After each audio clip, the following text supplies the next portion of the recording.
za vašu trpezlivosť a že si sa nenechali fakt vyprovokovať. Taktiež by sme, musím povedať, že Marian pravdu, keď sme chceli, tak vyrazíme tie dvere a dnes na ten úrad sa bez problémov dostaneme. Ale bolo by to zbytočné, policajti by zbytočne utrpeli zranenia, pritom fakt väčšina tých policajtov sú s nami. A chcel by som poďakovať Marianovi Kotlebovi, že sa dneska zúčastnil. A hlavne vám priatelia, vám Slováci, Čechom, Poliakom, Srbom, dokonca aj Rakúšanom, ktorí sa tu dnes zúčastnili. A pokojne sa ľudia rodíte domov a hlavne idú voľby. Tak rozprávajte sa s rodinami, rozprávajte sa so svojimi známymi, šírte i naše slova a reprezentujte našu krajinu pri tom. Lebo vy ste Slovensko, vytvoríte Slovensko, tí špiny, ktoré tam sedia, väčšina z nich pochádza od Mŕtvého mora. To ste nevytvorili.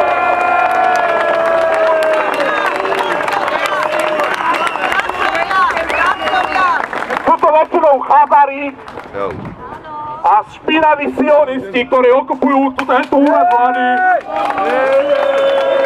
A tí majú ďaleko od našich záujmov, od záujmov Slovenska, od záujmy Európy a našich národov. Slovensko, Slovensko, Slovensko!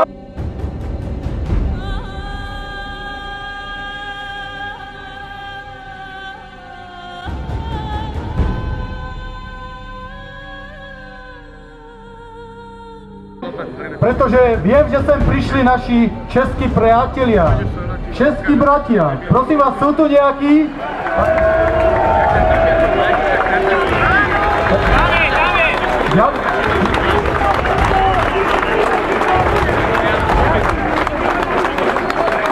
Ďakujeme našim českým bratom. Pri tejto príležitosti, keďže Český najvyšší súd rozhodol o tom, že pálenie európskej vlajky nie je trestný čin.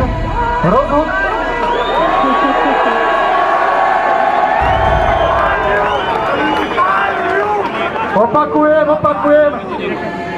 Žijeme na Slovensku, preto chcem odovzdať taký malý darček našim českým bratom.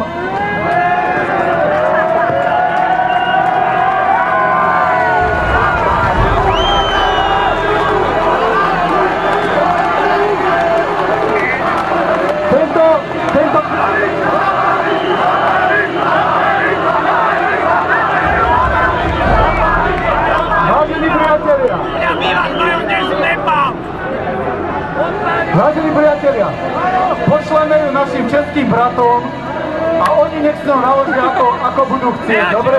Tam hovorím, v Čechách pálenie vlajky nie je trestný čin. V Českej republike rozhodol najvyšší súd, že to nie je trestný čin, takže posielam dozadu našim českým bratom, prosím vás, pozrite si to.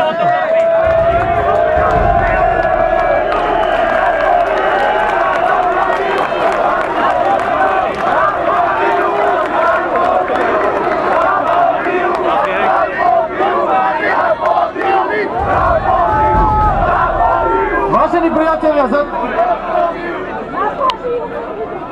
v rámci slušnosti nikto tu nechce páchať trestné činy. Aby ste vedeli, pokiaľ by ste tú vlajku pálili za účelom, že by to vzbudilo verejné pohoršenie a vadilo by to niekomu, tak je to trestný čin výtržnosti. Pýtam sa, je tu niekto z vás, komu by vadilo, aby horela tá vlajka?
Áno, forsáž.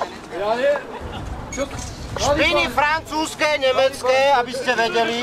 Toto je vaša únia, aby ste sa toto. Pozerali sme sa dnesko. Dovidenia, do počutia.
Peter Osusky a Ondrej Dostal. Povedzme si niečo však o týchto dvoch figurkách. Peter Osusky, člen a bývalý člen viacerých strán. To bola demokratická strana. SDK, OKS, SAS. Myslím a mám ten pocit, že ten prípresný oportunizmus bol členom aj strany NSDAP a napriek tomu, že žiť, určite by sa to natlačil. Človek, ktorý sa konzervatív sa zmenil na liberála. Človek, ktorý by pokutoval bezdomovcov 20 eurami, pretože žobru.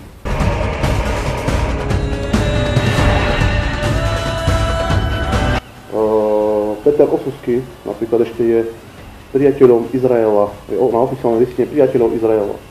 Jediného teroristického štátu na Blízkom východe, kvôli ktorému z veľkej časti vznikala vlna emigrácie z Blízkeho východu,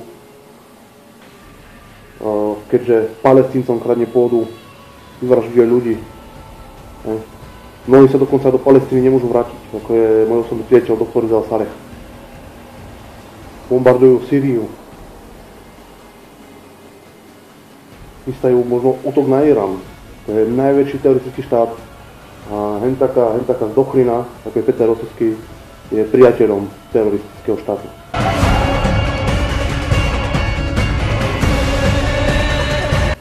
Takže ten má najmenšie právo podať na mňa trestné oznámenie. Nech sa pozrie sám na seba. Ďalej podali to trestné oznámenie na mňa kvôli tomu, že údajne verím v Adolfa Hitlera, národný socializmus, holokaust, že urážam Židov. V živote som Židov neurazil. Urazal som len sionistické potkany. Asi preto sa cítite byť urazení. Ďalej, to, čo si ja myslím o národnom socializme, Adolfovi Hitlerovi a holokauste, je moja vec. Ohľadom týchto vecí píšem články, opieram sa o historické fakty, necúcam si nic z prstu, ľudia si môžu kľudia dohľadať moje články, opierajú sa o fakty a ľudia by mali iba na zreteli, že históriu píšu víťazi, neporazení. A už viackrát sme boli svedkami toho, že nám históriu zatajovali a pozmeňovali. Uvediem za príklady ako Katinský les, prípadne rok 68. Keď sme sa už po pár rokov dozvedeli, že to bolo zase úplne inak. Takže ľudia, nenechajte sa oklamať a dohľadávajte si informácie a nepočúvajte tristie takých politických vetlín. Ste najneobľúbenejší politici asi na Slovensku.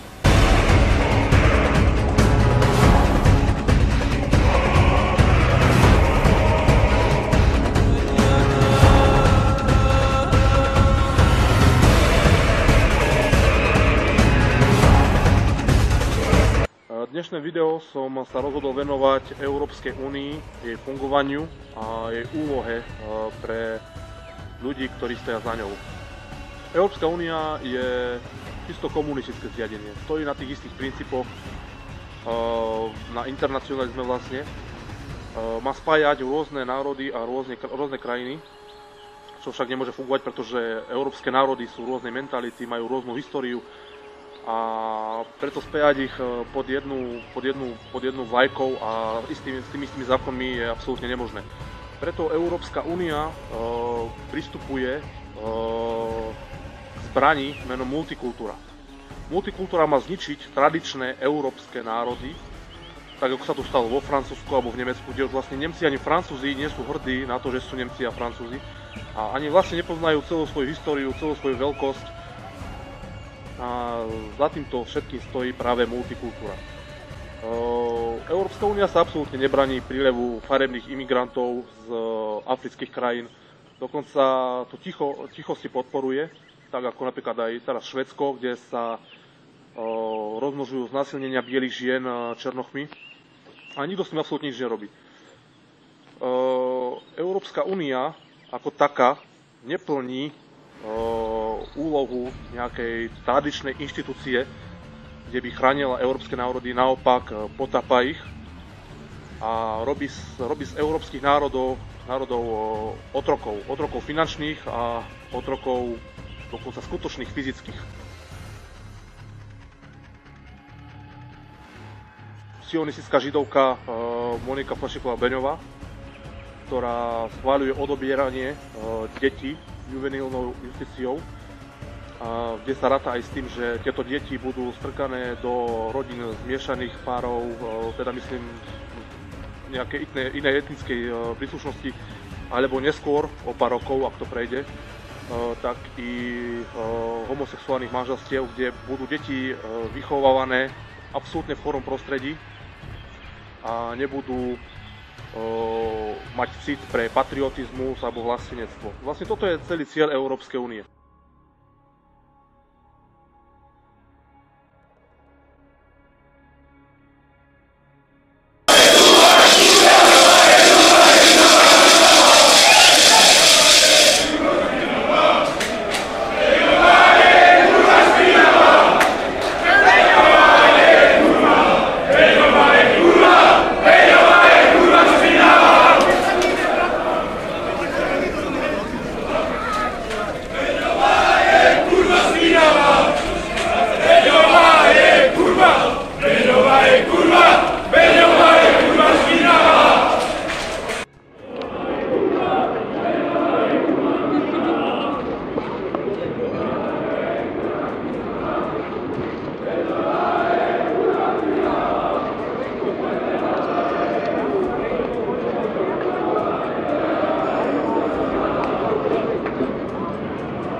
Keďže Európska únia stojí na základe komunizmu, ktorý vlastne, myšlienka komunizmu vlastne už bola známa už v antike, ale nánovo prebudil nemecký sionistický žid Karl Marx, ktorý sa viackrát vyjadril, že európske národy musia slúžiť záujmom jeho ľudu a najlepšou formou, ako toto dosiahnuť, je práve multikultúra.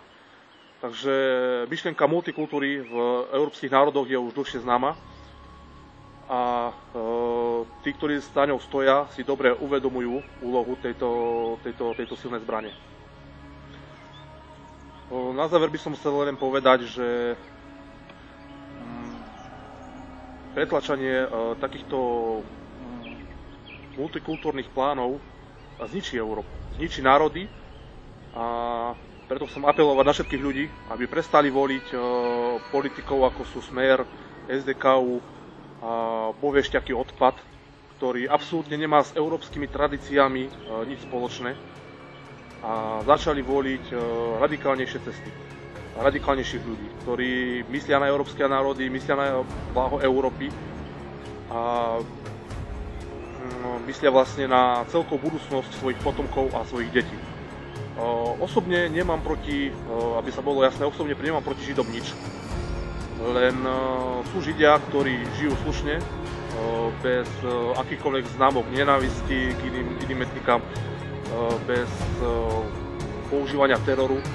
A sú tu sionisti. Sionisti nemusia byť výlučne Židia. Sú to ale väčšinou Židia a sú to ľudia, ktorí podporujú ich myšlienky. A za Európskou úniou práve stoja takíto ľudia.